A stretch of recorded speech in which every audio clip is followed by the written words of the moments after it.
நான் C Joseph Vijay எனும் நான்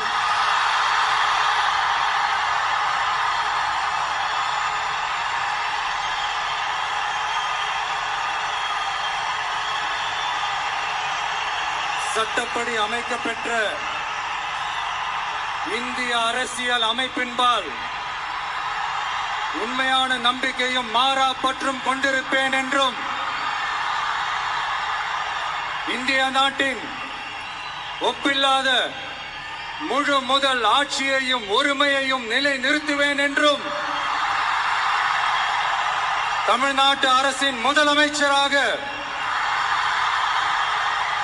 உண்மையாகவும் உளச்சான்றின்படியும் என் கடமைகளை நிறைவேற்றுவேன் என்றும் அரசியல் அமைப்பிற்கும் சட்டத்திற்கும் இணங்க அச்சமும் ஒருதலை சார்பும் இன்றி விருப்பு வெறுப்பை விலக்கி